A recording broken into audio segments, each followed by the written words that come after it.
Okay, so Henry David Thoreau, essay, famous essay that he wrote, Civil Disobedience. Henry David Thoreau is an American writer, philosopher from in and around the Boston, Massachusetts area. He attended Harvard. He lived in Concord, Massachusetts, which is just outside of Boston. And another one of his famous works, which I also highly recommend, is a book called Walden, okay, Life in the Woods, where he built himself a little shack and he lived kind of a solitary life, a life of self-reliance and self-sufficiency as best he could in the just in the kind of outskirts of Concord, Massachusetts. And you can actually go and visit. There's a kind of a park there where his little house was. I think they reconstructed it. Okay, so this essay, I kind of struggled yesterday when I gave this lecture, kind of where to start, because okay, what he's doing here is, especially if you've read the essay, he's not giving us a kind of a theory. Okay, he's not giving us a sort of theory or algorithm. He's giving us a kind of a disposition, a sort of, I don't want to say doctrine, but a kind of a disposition. It's really an attitude. And it's an attitude of really defiance towards authority, whatever form that authority might take. Okay, it might take the form of, let's say, popular opinion is a form of authority. It might take the form of norms in society is a form of a kind of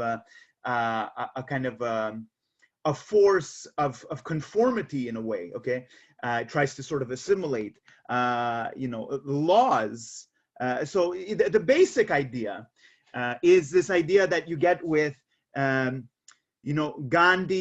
with Martin Luther King, is really this kind of post-conventional attitude, and it really is kind of you have to deviate against the conventional mode in your society, especially when you estimate that the conventional modes and behaviors and attitudes and norms and practices are not good, and they're not healthy, they're counterproductive, or they're even potentially unjust or dangerous. You have to, it's this attitude of kind of defiance. Okay. So I guess it'll help if I start off with some examples. But basically, what you get with Martin Luther King, who was directly influenced by this essay, what you get from Ghandi, who was directly influenced by this essay, is this idea of, and this is kind of what we need to unpack. Because as I said, it's not only about laws, it's about the conventional.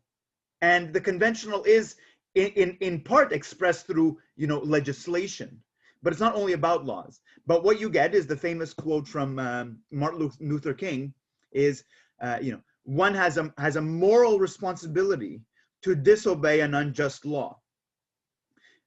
This idea, break the law. That's what he's going to say in this essay. In some cases, you are compelled by the voice of conscience within, which basically says, this doesn't make any sense. No matter how I cut it, I cannot go along with this. This idea that I cannot go along with this and maintain my self-worth. I cannot go along with this practice, even though it's popular and it's sort of normative and it's accepted and it's legal. I can't go along with this practice and maintain my dignity. Okay, so there's a rebellious aspect to it. Okay. And that's okay. That's what we need to kind of unpack. So let me start with, I guess, an example. And I'm going to throw, I'll throw a lot of examples out, and I'll kind of try to do that within 10, 15 minutes. And then we'll get into more specific quotes to kind of, see how this applies. And then even as we're going through the quotes, I still have a few more examples.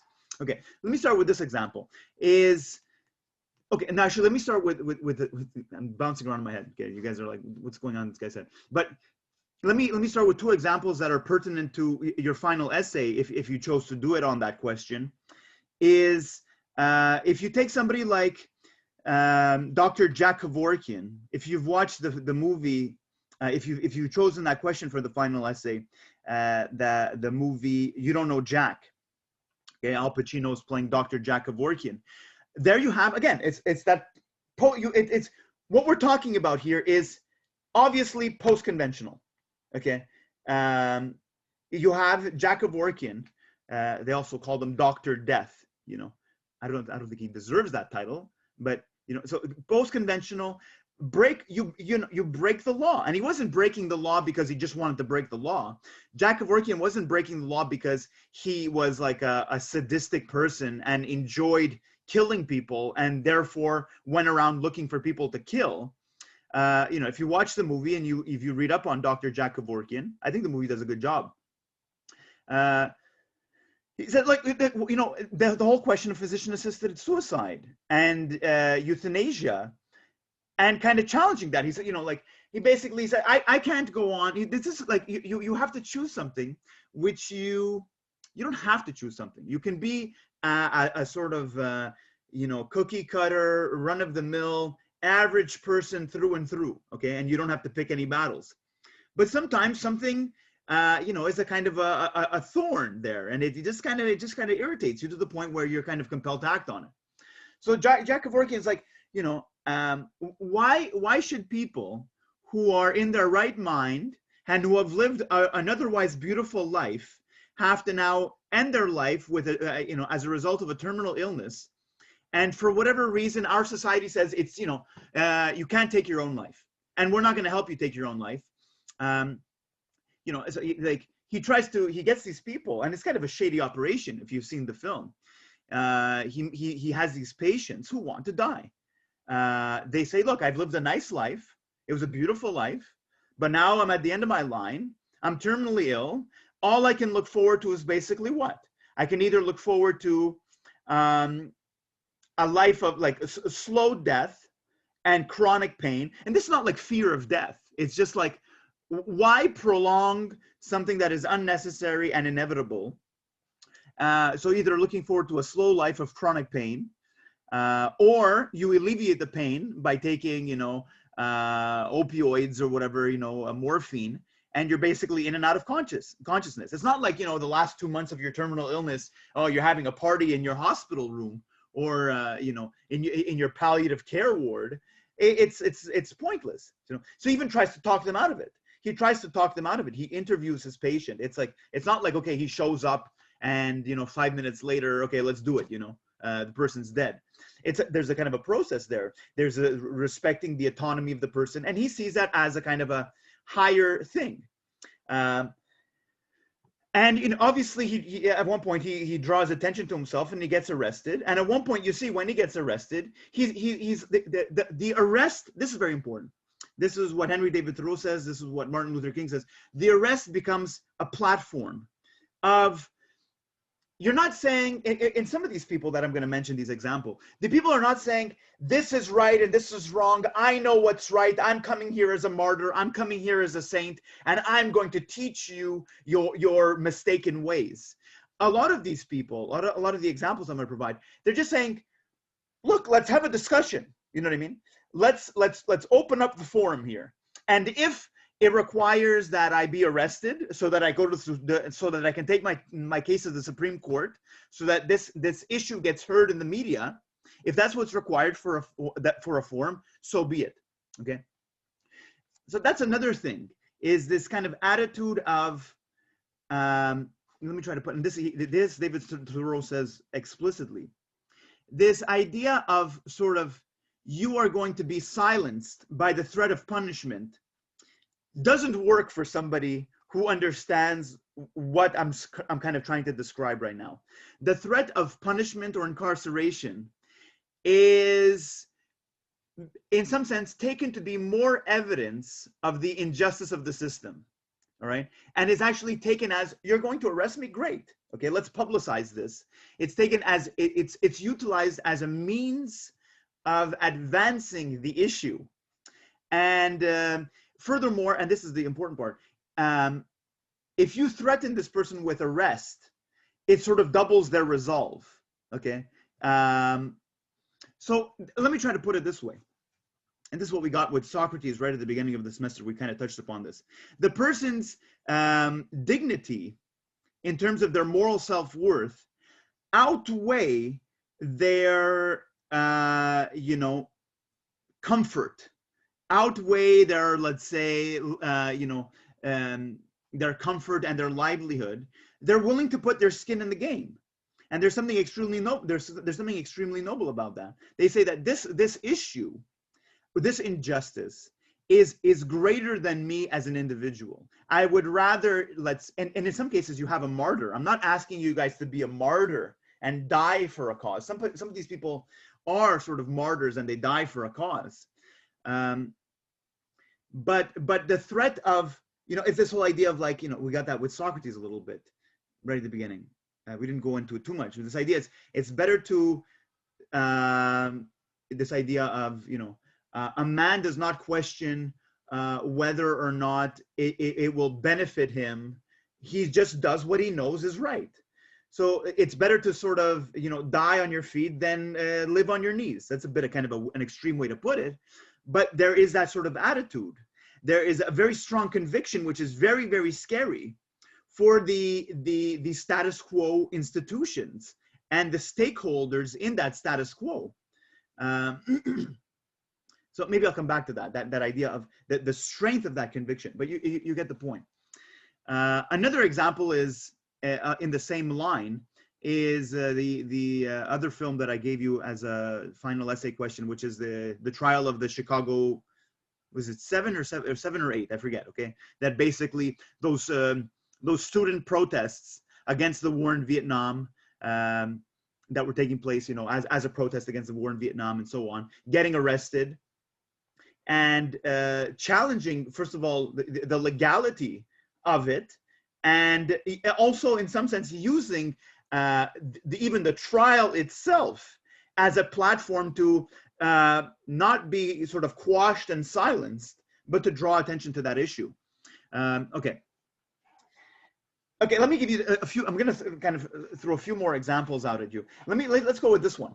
And there's a kind of a point that I want to make. It's kind of the sociology of a revolution in a way, and sociology of opinion, how opinions are sort of transferred, okay, and how influence takes place. Okay, let me see. Okay, let me say this before I go into this example. What he's going to say is basically, and this is another thing that he's going to say, is that in some sense, if you're going to be a member of something,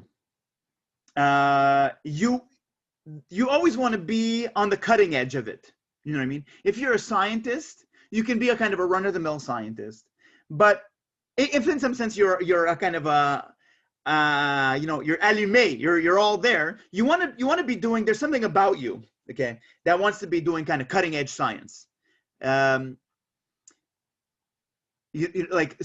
If you technologically, you want to be on the kind of the cutting edge. You want to kind of excel in that way.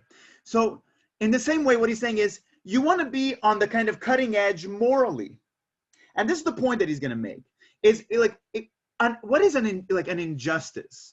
Is an injustice something that is obvious? In other words, does injustice exist independent of us? No, not really. An injustice becomes an injustice when somebody calls it an injustice. Otherwise, it's just kind of an event that happened. It may have been regrettable, and then it just becomes sort of washed away with the tides of history. You know what I mean? An injustice is an injustice when attention is called to it. And this is the point that he wants to, you want to be, he's trying to say, you want to try to be a forerunner. You want to be avant-garde when it comes to these things. You want to be ahead of the curve. And I'm going to talk about this curve, the kind of the bell curve of opinion. He says the real heavy lifting is done by the people who name the injustice to begin with, that make the issue an issue to begin with. You know what I mean? Otherwise, nobody would ever have heard of them. Like, let's say the Uyghurs in concentration camps in China. We wouldn't have heard about that. Nobody would have cared about that. There's somebody that said, look, there's this thing that's going on. And in potentially doing that, they compromise their own, not their own integrity, definitely not their own integrity, but their own comfort.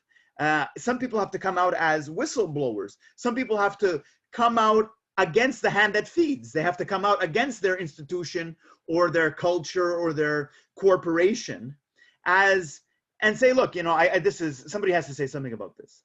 Okay. So you have to put your kind of skin in the game.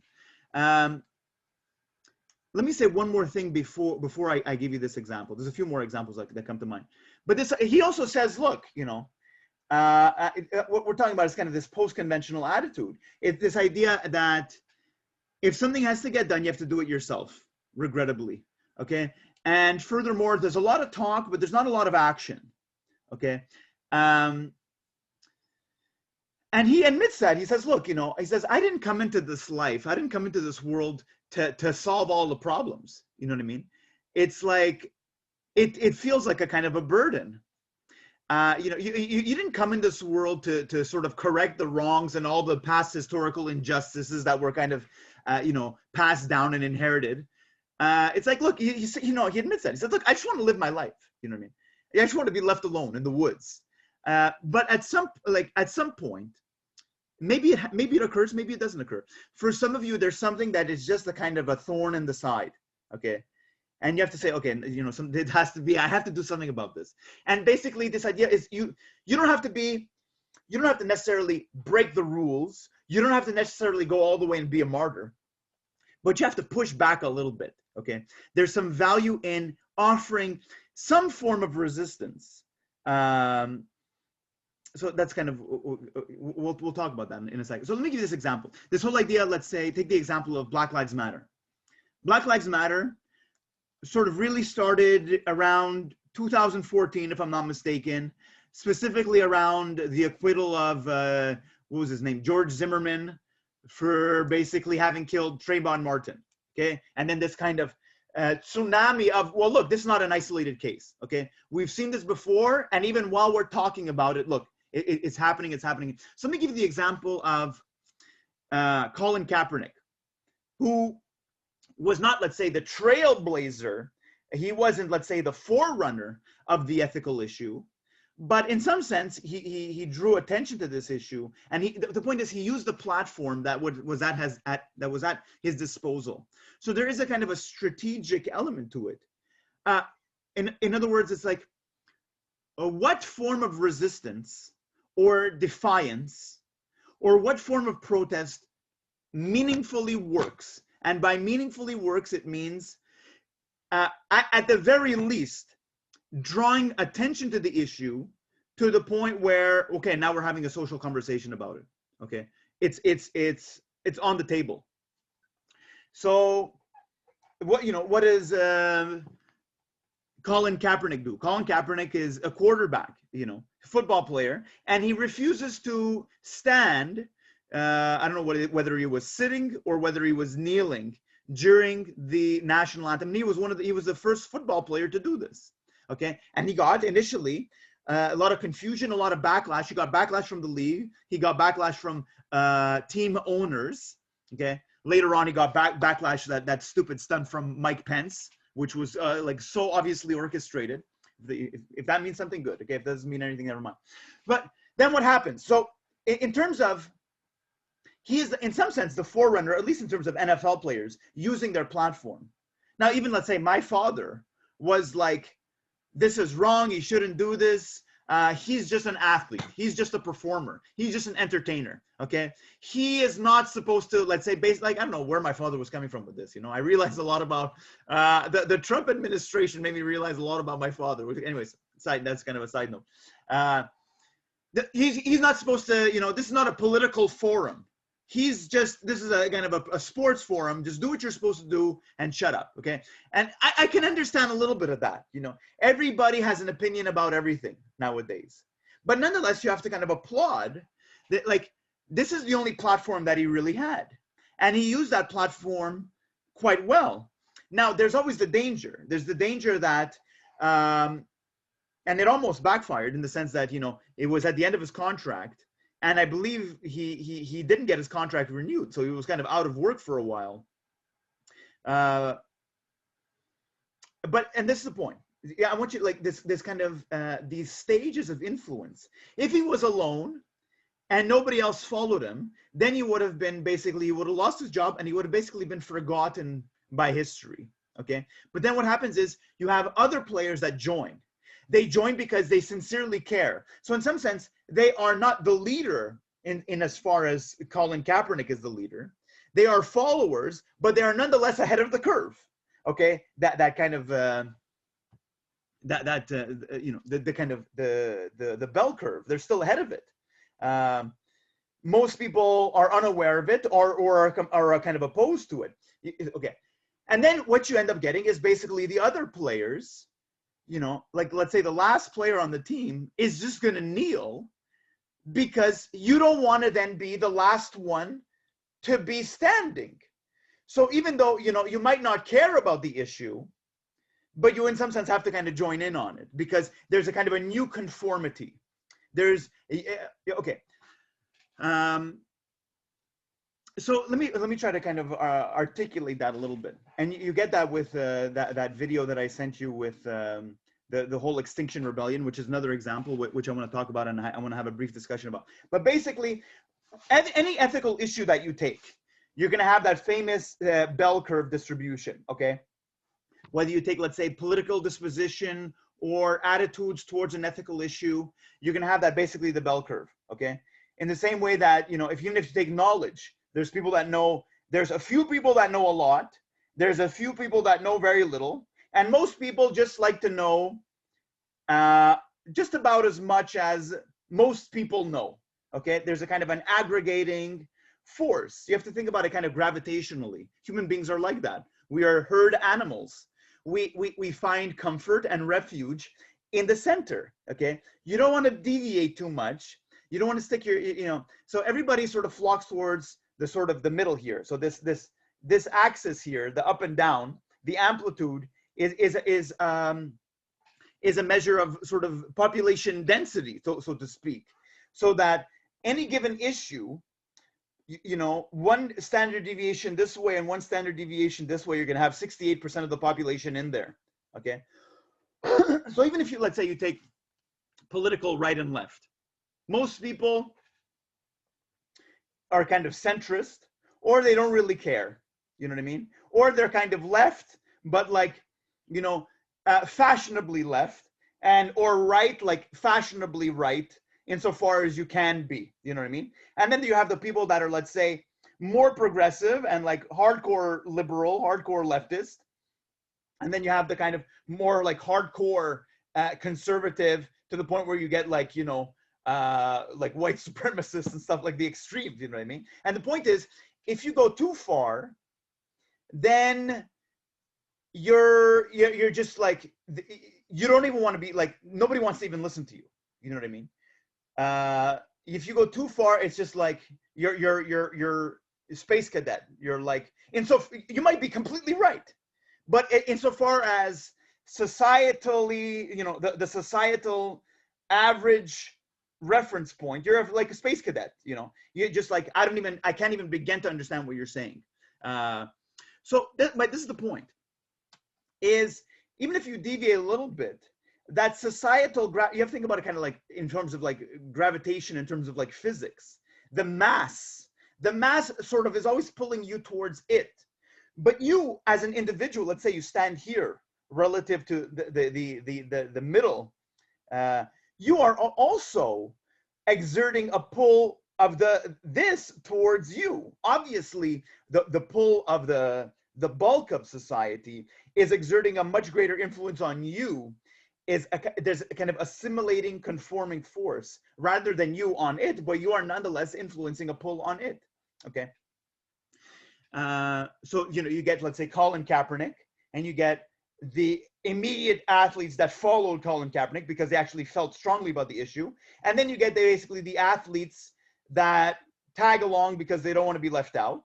Then you get the athletes that, now you're becoming more conventional, you see, moving from post-conventional to conventional. Then you get the athletes that want to do it because, you know, they want to get kind of endorsements. Then you get the corporations that jump on board because they want the good publicity that goes along with it. They want the hashtags and all that stuff. And then at one point, you get the league. And this is what's impressive. This was like at the beginning of this season. And a lot of people said, look, it's a lot of talk. It doesn't amount to much. But the league now acknowledges, yeah, there's a kind of an issue of systemic racism, within the league and in the broader societal context. So now we're talking about it. You know what I mean? And all because, that pull. So, okay, let me kind of say this. You want to, what are you going to do in this life? You know what I mean? You can be just a kind of a yes man. You know what I mean? You can just say, you can just assimilate. So I was talking about this with a student in a different class at the end of class in a slightly different context. But sort of, where do you stand as an individual? And whether you're on this side or on this side, basically the same thing applies. Is you are either as average as can be, okay? And all that you desire in this life is to be just fucking split center average, okay? Or the other extreme, and you see it's a kind of a spectrum. The other extreme is kind of like Henry David Thoreau, like Walden. You fuck off, okay? You go live in the woods alone, okay? You might be the most brilliant philosopher ever. You might be right and super highly educated, but you say, they don't care about me and I don't care about them, okay? And I recognize that I no longer have an influence on that society, but fair enough, I don't even want to be in that society, okay? Now, most of us are somewhere, I guess, here in this zone, okay? It would probably help if I had a whiteboard or something, but yeah, hopefully you're following this. Now, then you have to ask yourself, within the spectrum, how do you want to play that, okay?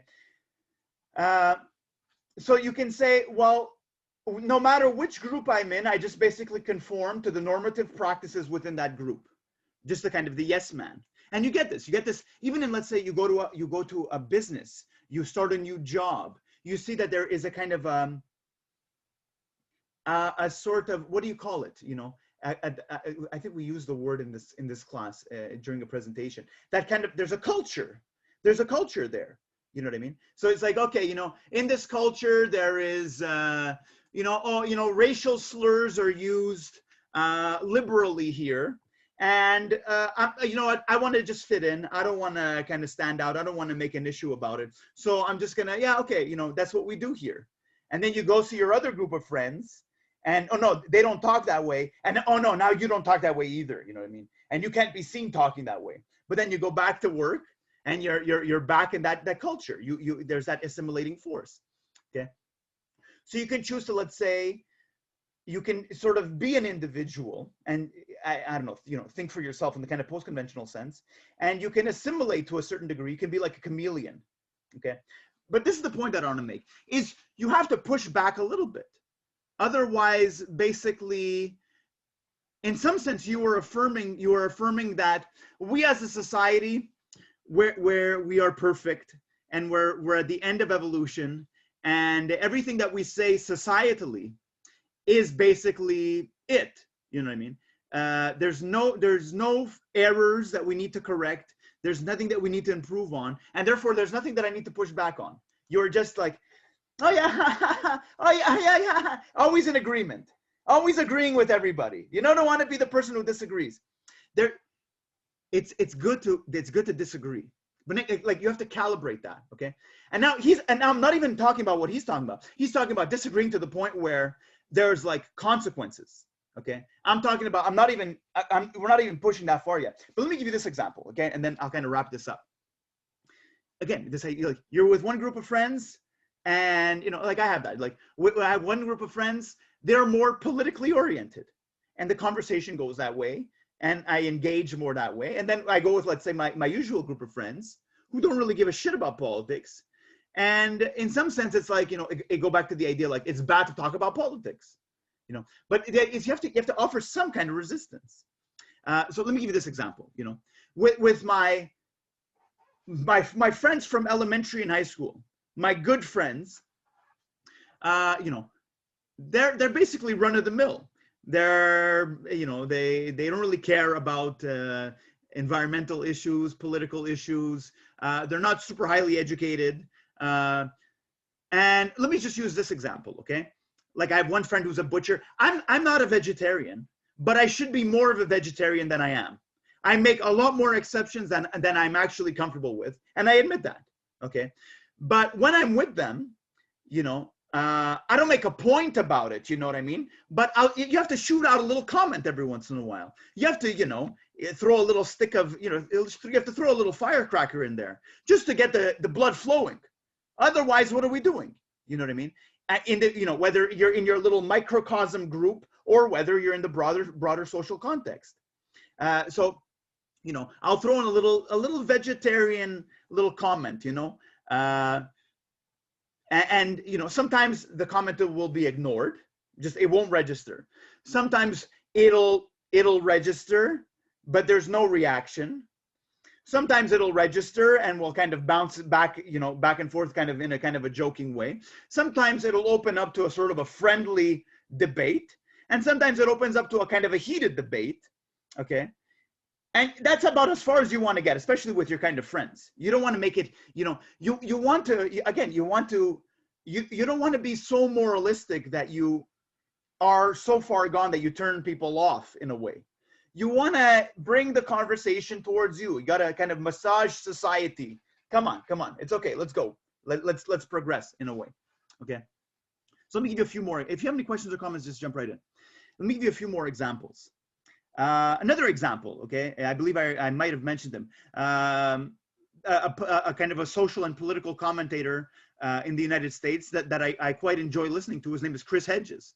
Chris Hedges, just to give you the story as is applicable for this lecture, was an award-winning journalist for the New York Times. He was a war correspondent, okay, which is a pretty crazy job.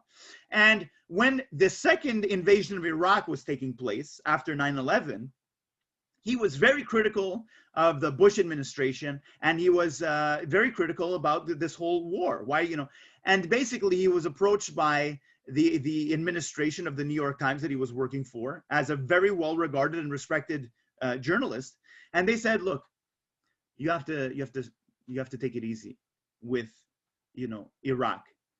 And now again, this idea of prestige, reputation, recognition, a good salary, comfort, material comfort, that's what's on the line. Okay, so you basically say, okay, I'm gonna shut up. Okay, you know, I submit. I surrender. Or you do what he did, which is, okay, I respectfully hand in my resignation, and you walk out. And he says, when I walked out of the New York Times that day, he says, there was like a life, you're alive, okay? Because life is about compromise, okay? You can't be, but actually, you know, some people don't compromise. They never compromise on that moral principle. But I believe I might have mentioned this earlier on, but let me say it now, is this idea that you say, well, I can't do that. I don't want to be a martyr for a cause. And even Henry David Thoreau says, it's like, you know, I wasn't born to be this. But this is the point. This is kind of the paradoxical point, is you can be kind of very average, okay? I just want to graduate. I want to get a kind of a well-paying job. Even if I don't particularly like that job, as long as it's well-paying. You know, I want to have a kid, maybe 2 kids. I want to have a dog. I want to hopefully afford a house, you know, and then I'm going to retire, and I'm going to take, you know, a trip down south once a year. And that's it. That's the meaning of my life. I don't want to put my skin on the line. I don't want to get arrested. I don't want a criminal record. Okay. But what you get with these individuals, in some sense, they have more meaning than the average person. They've paradoxically, in potentially sacrificing the status quo, they've gained something more in a way, and you see it in there. There's a vigor which is unleashed, which is it's very powerful. You know what I mean? So I could just cross my fingers, and hopefully, you know, but it takes courage. Don't get me wrong. There is an element of virtue here. It does take a degree of audacity and courage, which a lot of people do not have. I lack it myself in many cases. You know, like there's a situation I said I should have spoken up there, but I didn't.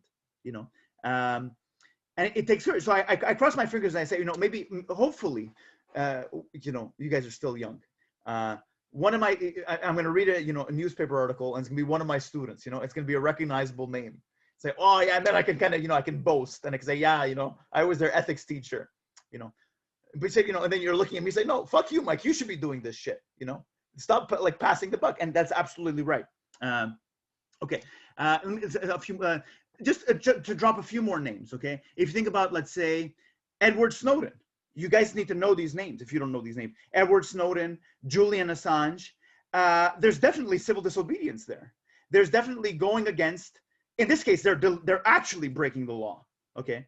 But they break the law because, like, let's say Julian Assange is like, let's get some transparency here. Let's get some, let's do the job that a journalist is supposed to do. Let's find the information that they don't want us to find. Chelsea Manning, who was the private who released all this information, all these blunders that the U.S. Army was committing in Iraq, basically potentially on trial for treason as a result of that. But saying, I think we should be speaking about this. Let's say even Edward Snowden. If you listen to Edward Snowden, he doesn't come out as saying, I'm a martyr, I'm a saint, I'm a martyr for freedom and privacy and, digital security. He says, look, this is what I saw was taking place, and I want to just have a discussion. You know what I mean? Here it is. Here's my skin on the line. Let's have a conversation, okay? I'm not saying you have to agree with me, but let's have the conversation. And that's what we get. So there you're actually getting civil disobedience. Okay. Any questions or comments? Let me see if there's anything else that I want to say here. Let me see what time we got. Okay. So let's get into the essay a little bit. Okay, let me give you this one more example, and then we'll get into this is the example that I wanted to give. Some of you guys know this movement called Extinction, actually, and there's a funny story that comes with it. So that's good. Personal funny story. I think it's funny. So Extinction Rebellion, and I want to have a little bit of discussion around this. Extinction Rebellion is a activist group that is really concerned with climate change and is concerned with basically what they perceive to be widespread political apathy and inaction and incompetency towards dealing with climate change. And they're based in London, but now they're basically, they're basically all over the world. And they have an interesting strategy. And their strategy directly involves civil disobedience, okay? I'm not a member, I'm not affiliated with any of these groups that I mentioned. But I think, Extinction Rebellion has an interesting strategy. So this is what it consists of. And I'm going to ask you whether you disagree with this or not, or what alternative we can have, or how can we modify this strategy to make it more effective. Okay, the strategy basically consists of, we need to disrupt, in some sense, daily life. Okay, we need to get in people's faces. We need to disrupt the status quo, daily sort of mindless hustle bustle. So what they'll basically do is there'll be like 200-300 people, and they'll go and they'll just sit down on, let's say, 2 or 3 bridges in London, thereby basically causing some pretty substantial gridlock. Okay, and what they basically say is, we're here. They have the whole platform as we want to get arrested, and they tell the police, look, we're going to be here. We're going to clear the bridge as soon as you tell me I'm under arrest. You take me, I'm not going to offer any resistance. I'm going to walk with you back to the squad truck. You load me in, and then we'll figure out, and the police, in some sense, find this amusing. They got some backlash for this. Because I think it's partially fair backlash. The backlash was, here we have, middle class, upper middle class, primarily white people using arrest, in some sense, undermining what an arrest is. And basically saying, you're very lucky that you're white, because the arrest would not go so smoothly, and this is funny. Even the police is smiling if you were, let's say, a black person or a Muslim person. Okay, so I can see that. But nonetheless, so the point is this. The point is, you're disrupting. And because you're disrupting, you are necessarily calling attention to your issue, and you get arrested, and you basically, you know, the police is not going to basically be able to charge 100 people, 200 people. It's not even worth it. It's not even worth their time. It's not even worth, let's say, taxpayers' dollars. So they're going to hold you for 2 or 3 hours in the back of a police car. They might bring you back to the police station, and then you walk out. You know what I mean? They're not going to start processing 200 people, keeping you overnight. So you just walk out, but you've drawn attention to the issue. And you've drawn attention to the issue because it's just right in the face of ordinary people. This person that needed to take that bridge now has to deviate. So all the time they're deviating, they can be quite mad at you and they can hate what you're doing. But meanwhile, you've nonetheless gotten the influence. They're thinking about it. So let me make this point. This actually happened. There were 2 or 3 members of this movement, Extinction Rebellion, that about a year and a half ago, you might recall, did exactly this in Montreal. They went, I believe it was like 7:30 in the morning, 8 a.m., and they climbed up the Jacques Cartier Bridge, and there they were, and people were not impressed, okay? They said, look, you know, I'm for climate change, but this is just bothering ordinary people. And I'm against that, you know? You don't want to bother ordinary people. But you understand the means, okay? I'm talking about in terms of strategic means. So let me just open that up as a discussion for 2 minutes. What do you think about that tactic? Is it effective? Is it ineffective? Is it meaningful? Is it not meaningful? Is it stupid? Is it pointless? Is it, you know, anybody want to comment on that?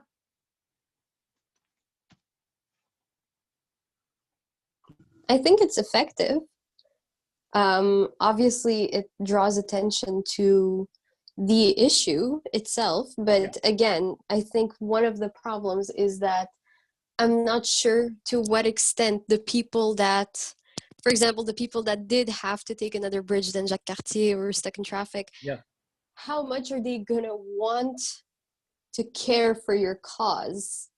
You know what I mean? Because for example, if I thought about it and I was on my way to work or an important presentation or meeting, and I was stuck for like an extra hour in traffic, I would be like, fuck your cause. Like, exactly. Yeah, you know? Exactly.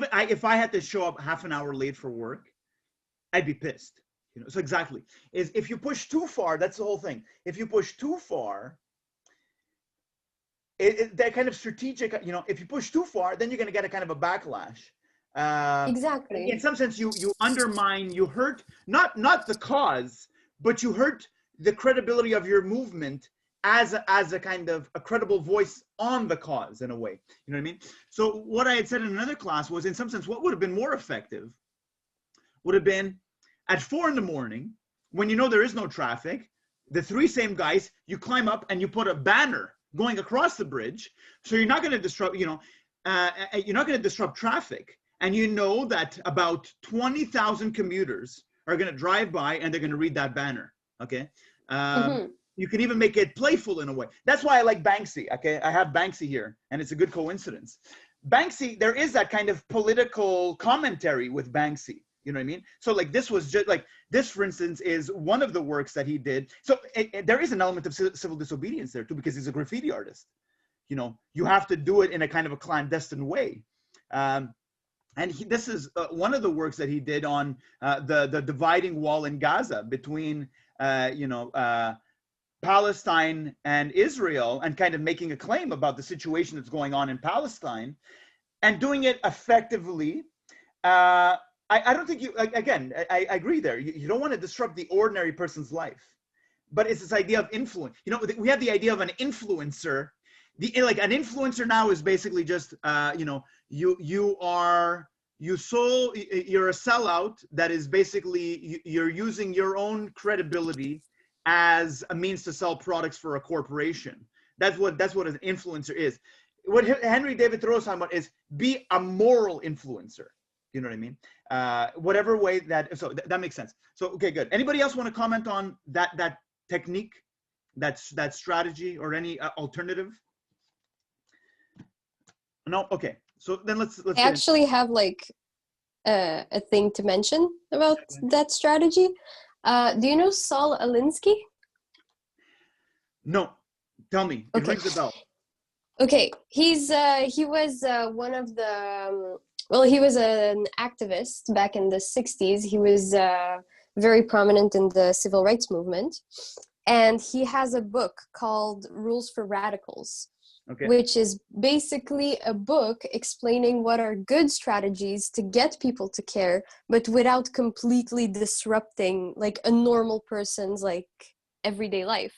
So for example, there were I think they were landlords who would, in very, very poor parts of, I think, New York, I'm not sure. Anyway, they they wouldn't want to offer good sanitary conditions for their tenants to live in. Mhm. And there were rats in those people's apartments, and the landlords didn't want to do anything about it.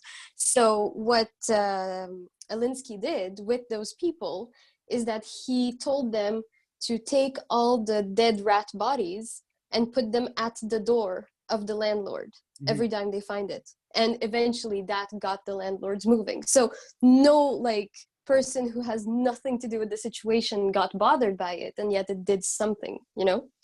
Yeah, good.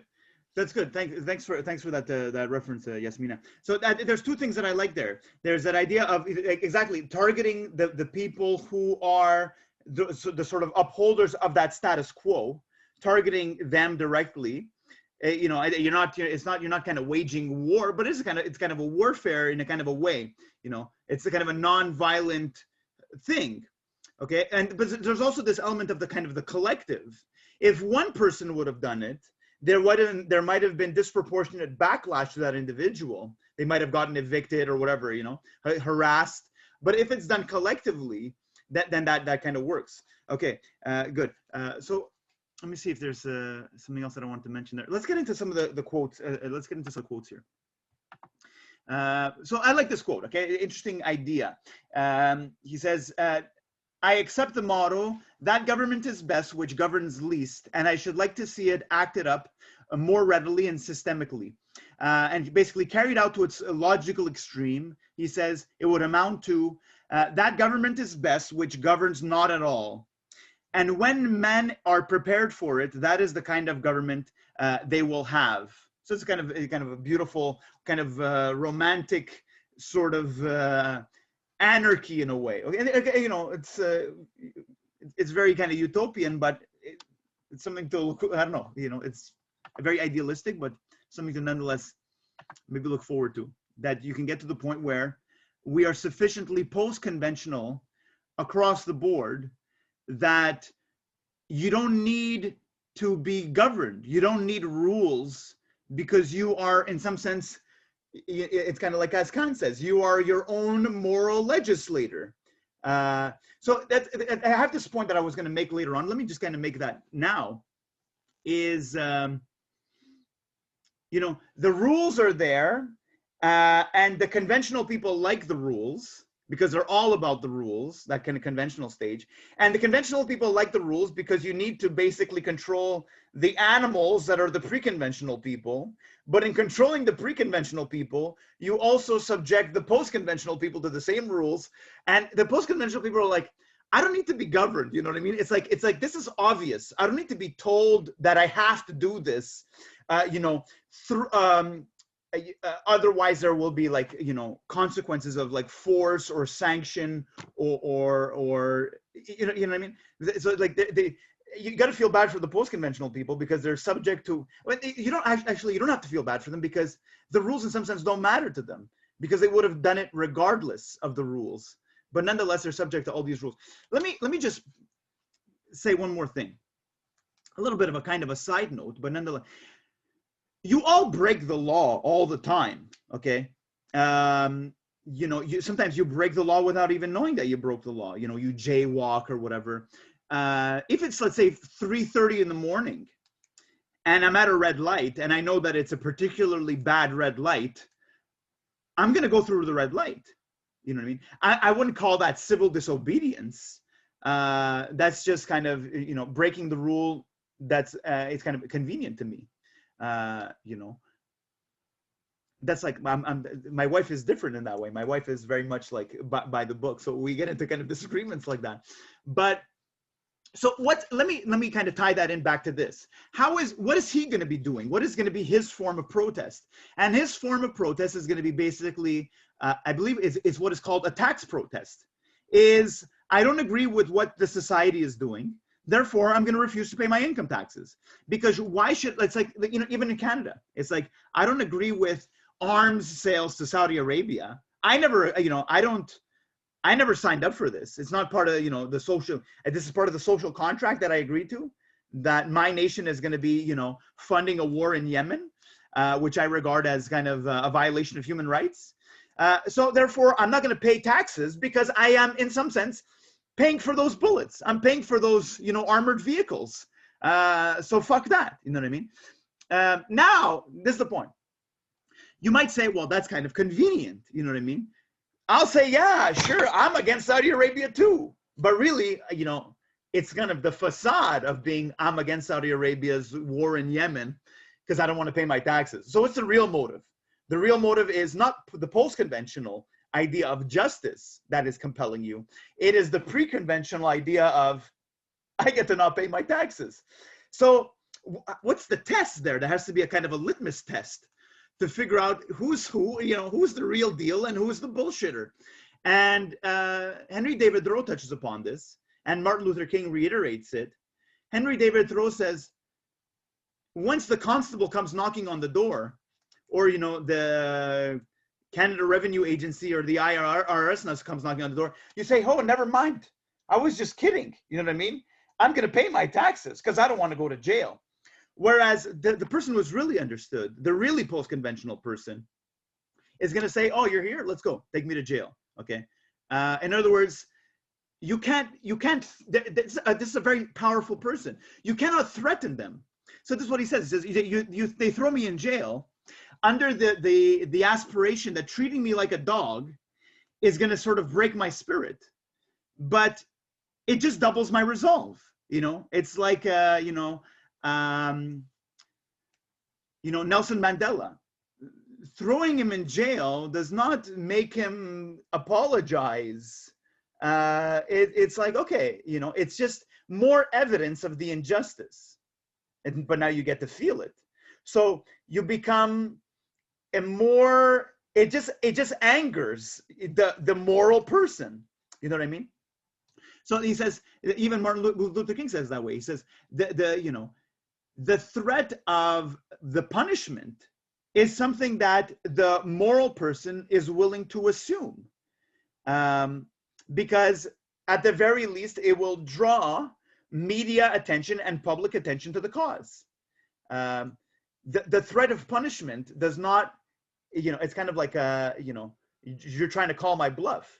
If you call my bluff, you've actually showed your hand that you're more tyrannical than I even thought you were. Okay. Now there are some people that try to do that. They try to say, I'm not going to pay my income taxes because, you know, I'm protesting, and they fold. They fold right away when the heat gets turned up. There are some cases. There was one case. I don't want to go too much into it because I don't want to encourage you to do this in a kind of without all the information. But there was, I believe, a Canadian professor a few years ago that did this.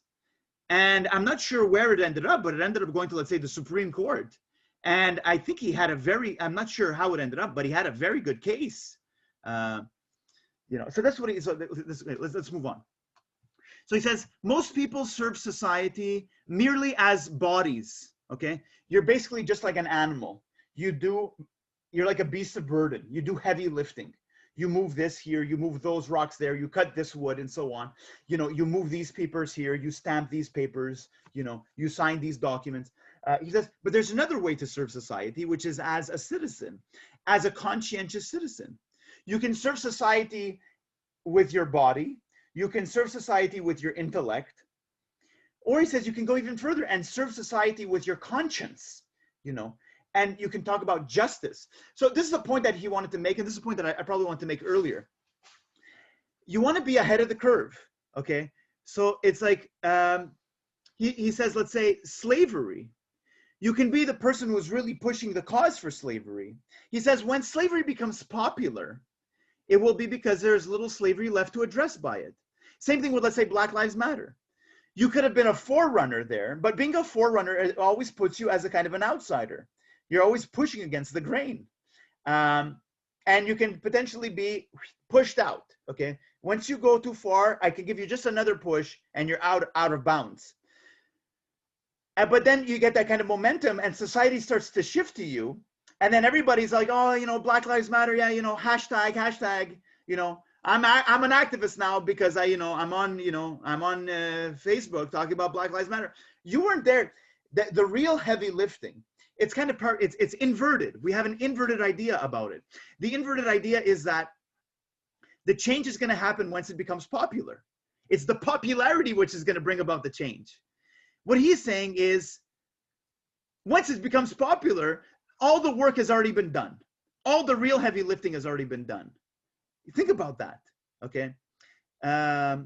Think, you know, like, I wish I had a kind of a more concrete example. Like think about, let's say somebody who's going to report on, let's say, a genocide. They're the ones that are drawing attention to this. Think about, let's say, the journalists that are talking about what's going on in Guantanamo Bay, or, you know, like Edward Snowden, or somebody's going to come out and report on drone strikes. This is not kind of conventional news, but they're the ones that say, you are unearthing the injustice, okay? It's easy to be on board when the bandwagon has arrived and everybody's on board with it, okay? And then if you take, let's say, some ethical issues, let's say even some crazier ethical issues, let's say climate change, if you wait for everybody to be on board with it, good luck. You know, there might not be anybody to be on board at all. So, you know, it gets to some crazy situations. Okay, so serve society with your conscience, not merely as a body, but as a man, as a full human being, with not only a mind but an integrity. Okay, let me skip over this one. So he says, you know, everybody talks, but not many people walk. Okay, it's easy to have an opinion. It's not so easy to act on that opinion.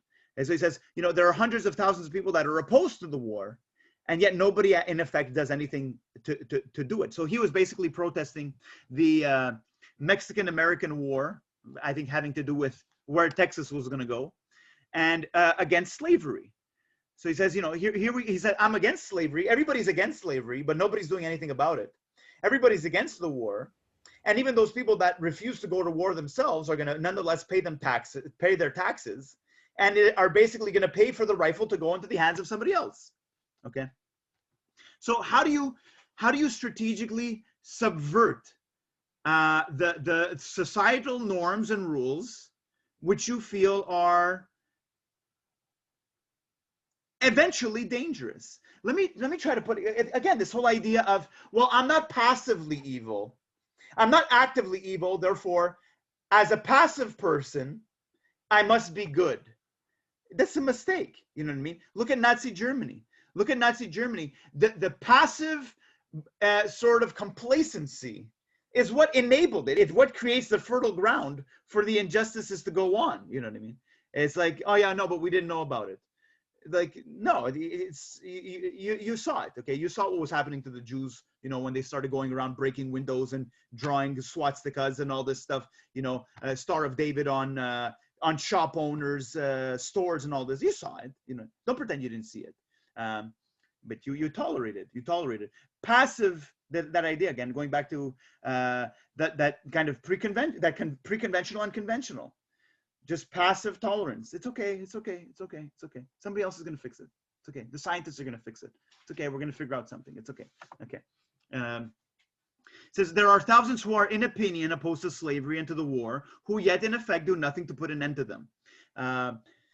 You got to get your hands dirty a little bit. Okay. You got to push back a little bit. Even, let's say, with your friends, just shoot out a little fucking comment. Test the waters a little bit, you know, throw a little firecracker in there every once in a while. Okay. You know, just, yeah, it's okay. I agree with everybody. I just want to have friends. I don't want to bother anybody. Okay. No. Okay. In some sense, you can actually be more respected. Not if you're always, again, you don't want to be super moralistic, but there's respect in somebody who every once in a while, you know, say, you know, I disagree with you. I think you're wrong there. I think those statistics are not right. You know what I mean? You check your sources, challenge a little bit. Here we go. There are 999 patrons of virtue to one virtuous man. Let me speed this up. We're wrapping this up here. Okay. But it is easier to deal with the real possessor of a thing than with the temporary guardian of it. Okay, good. This is pretty straightforward. I think this one's a good one. Hold on. Okay, this is so he says, voting, this whole idea of politics. This is something you have to understand about politics. Politics is very much in the middle. You know what I mean? I was watching Designated Survivor. You know, politics is like, you want to please, you want to be popular, you need to be popular. It's a popularity contest. You need to be voted in. So you can't go too far this way or too far this way. You always have to be very much you know, the outspoken voice of the most average opinion. So you can't expect politics to do it. And again, same thing with popularity. He says, when politics abolishes slavery, that's not when slavery is going to end. It's because slavery will already be on its way out. Keep that in mind, okay? So he says, I cast my vote, perchance, as I think right, and I'm not vitally concerned that the right should prevail. He's being sarcastic here. I am willing to leave it to the majority. Okay. So he says, even voting for the right, here is starting to get serious. Even voting for the right is doing nothing for it. It is only expressing to men feebly your desire that it should prevail. A wise man will not leave the right to the mercy of chance, nor wish it to prevail through the power of the majority. But there is little virtue in the action of the masses of men.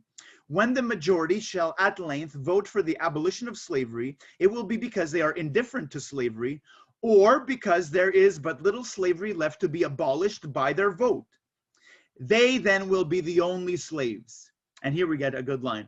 Only his vote can hasten the abolition of slavery, who asserts his own freedom by his vote. So he's going to say, cast your whole influence, not just a mere piece of paper. Okay. Okay, this I think I've already mentioned. Unjust laws exist. We shall be content to obey them, or we shall endeavor to amend them, and obey them until we have succeeded, or shall we transgress them all at once? Okay. So he says, what is it? Perchance you may consider the remedy will be worse than the evil, but if it is of such a nature that it requires you to be an agent of injustice to another, then I say break the law. Okay, that basically there are injustices. And again, it's not only in the form of a law, it's in the form of normative practices. It's in the form of tolerated opinions, you know, and so on.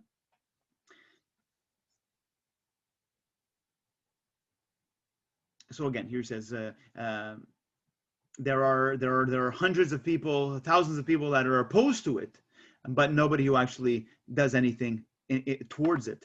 Okay, two more concrete examples. This one is Maria Ressa. Maria Ressa was I believe, the editor-in-chief of a newspaper called Rappler in the Philippines. This, I believe, took place, when was this? The date is 2 years ago, okay? And this newspaper was one of the most outspoken critics of Rodrigo Duterte, who's a pretty special character in the Philippines, okay? And so this is what they did. They pulled a kind of a fast one. I don't know all the details, but it's basically something like this. Insofar as this was a newspaper, it had certain tax credits and exemptions. And then what they did was they basically changed the category of the business from a newspaper to something like an investment firm or something like that, okay? The government did that. And in doing so, they now no longer qualified for those tax credits and exemptions that were applied retroactively. So they immediately became criminals and they went after to arrest them, okay? And now the idea is, it's again, okay, like, you know, people went up to her and said, you have to get out of here. They're coming down. They're going to crack down on you. And she says, no, this is precisely when you have to stay, okay? Especially when they're actually, it wasn't even an unjust law. They're deliberately inverting the law. It's even more than an unjust law. It's injustice, which is actually tinkering with the law. You know what I mean? You have to stay at this point. You know what I mean? But it's dangerous. There's always that, it requires that courage. Let me give you an example of how not to do it. basically the exact opposite of this, is, if I'm not mistaken, about 3-4 years ago, you had the referendum in Catalonia, in Spain, Barcelona, basically this referendum to have an independent sovereign state, basically separating from Spain. And if I'm not mistaken, they lost that referendum. And the second they lost, the Spanish government came down, cracking down hard, okay? And the leader of this referendum, whose name I'm going to butcher right now because I don't remember, it was like Carles Puigdemont or something like that, okay? I forget, who cares? This guy ran away. He went to Belgium, or he went to Switzerland or something like that. He didn't want to get arrested. So the point is, you just basically scrapped the whole movement, okay? To save your own ass, out of fear for your own comfort, you basically forfeited, you forsaken the whole movement. And you left all of these followers of yours, you left them in the dust. Good luck trying to revive that movement, okay? For fear of basically getting arrested. The correct play, if he had read this essay, the correct play would have been, come and arrest me. Okay, let's talk about it. Let's go to court. When you arrest me, you have to realize that there's going to be millions of people that are going to be knocking on your door. So that's like, you already have so much negotiating power. You know what I mean? There's going to be so much civil unrest. There's going to be so many broken windows because of your protesters. You already have that force. You know what I mean? It's not like he's starting from nowhere, like like Colin Kaepernick or something like that. Like, well, Colin, that's kind of a generous example too. You know what I mean? He's not starting from, but like, it's not a grassroots movement that, you already have a following. You already know how many people are backing your cause, and you run off with your, you run off with your tail between your legs. Now, let me give you this one. This is kind of inverted again. This is during the whole McCarthy era in the United States. It got a communist. There's communists everywhere. There's Russian spies everywhere. We got to weed them out. We got to smoke them out. Okay. So they go to, it's kind of federal, I don't know what this is, federal inquiry or whatever. They go to UCLA and they tell all the professors, you have to sign this declaration, this oath of allegiance to the United States, and it's simultaneously a declaration that you are not a Soviet spy. Okay. Now, all the professors come together and they say, this is a sack of shit and we're not signing it. Fuck you. Okay. And they can say, no, you have to sign it. Say, well, what are you going to do? What are you going to shut down the university? Say, no, we collectively refuse to sign it. Okay. And basically all these, this federal inquiry, whatever it is, they go back to Washington with their tail between their legs. Because I'm not signing it because I'm a communist. I'm not signing it because I think you're stupid. Okay. And we are all collectively basically laughing in your face. I don't care if it's the law. You know what I mean? So now this is the importance of that kind of collective. Sometimes you can do it alone. Sometimes you can be an individual trailblazer. Okay. Like Ghandi. Okay. You build it up on, but sometimes you have to, you got to band together. Okay. Now, the reason why it works is because they all banded together. If there was one, if all of them signed it out of fear, they actually bought the bluff and they all signed it, except for, let's say, one professor. And let's say there was one professor that didn't sign it, and he could have used the same argument. He says, me not signing it is not a confession of me being a spy. And they're going to say, oh yeah, hell yeah, it is. Okay. And then why has everybody else signed it and you haven't? Okay. It isn't. It doesn't, me refusing to sign it does not necessitate, does not necessarily imply that I'm a Soviet spy, but they're going to read it that way, So that you got to watch out for that. Okay. This idea, okay, again, that doubling your resolve, that basically threatening me with bodily pain and discomfort, throwing me in jail and treating me like a dog is going to make me say, you're right, I'm wrong. The injustice doesn't exist. Let me go on being an accepted member in this society. No, okay. So he says, under a government which imprisons any unjustly, the true place for a just man is also a prison, which is strong. Okay, actually, let me see here what I want to say here.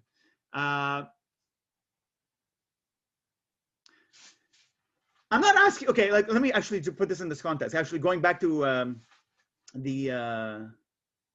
let me try to say this quickly. Going back to the whole idea of Extinction Rebellion, okay, the climate and this and that. Some of you, it was a year and a half ago, they had that big march in Montreal, okay?